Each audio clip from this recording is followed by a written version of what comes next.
ব্ৰতডুবত পথ নিৰ্মাণত ব্যাপক অনিয়ম, মুখ্যমন্ত্ৰীৰ হস্তক্ষেপ দাবী।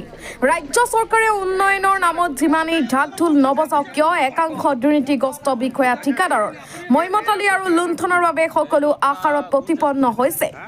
প্ৰাপ্ত অভিযোগ অনুসৰি ব্ৰতডুবাৰ ধনিয়াভেটি পথাৰত এইখন পথ নিৰ্মাণত সংঘটিত হৈছে ব্যাপক অনিয়ম।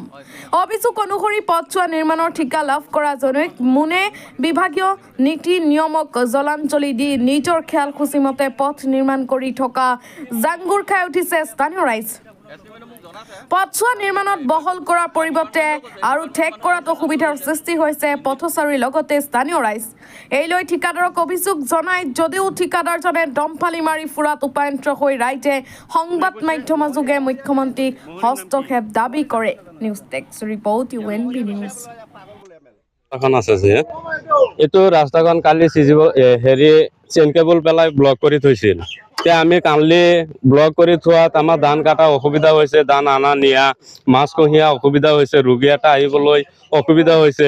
সেইটো কাৰণে আমি আমাৰ যিটো কণ্ট্ৰেক্টাৰ আছে মুন, তেখেতক কওঁতে মুনে কৈছে যেন আপোনালোকে ৰাইজে কি কৰে কৰি ল'ব, পিছত চাই ল'ম।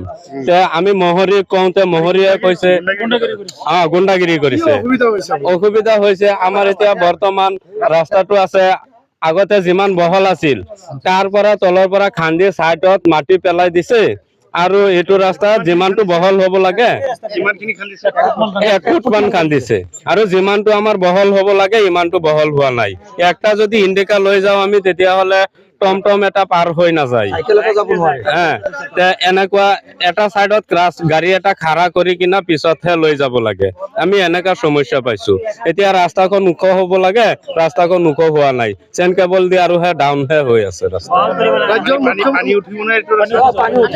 এইটো পানী উঠে, এতিয়াতো আৰু বেছি পানী হ'ব ৰাস্তাটোত। আমাৰ আপোনাৰ 5 মিটাৰ সাইড বাম লৈ 3 মিটাৰটো আপোনাৰ ব্লক হ'ব আৰু 2 মিটাৰ আপোনাৰ সাইড বাম হয়।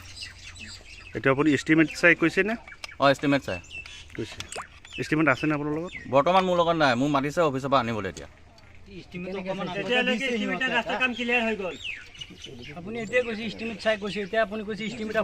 মোক জনাইছে মালিকে যায় এইটো বা ডিপাৰ্টমেণ্টও কৈছে, ডিপাৰ্টমেণ্টৰ মানুহ আহিছে, কালিও আহিছে, ইঞ্জিনিয়াৰ আহিছে, SDO ছাৰো আহিছে।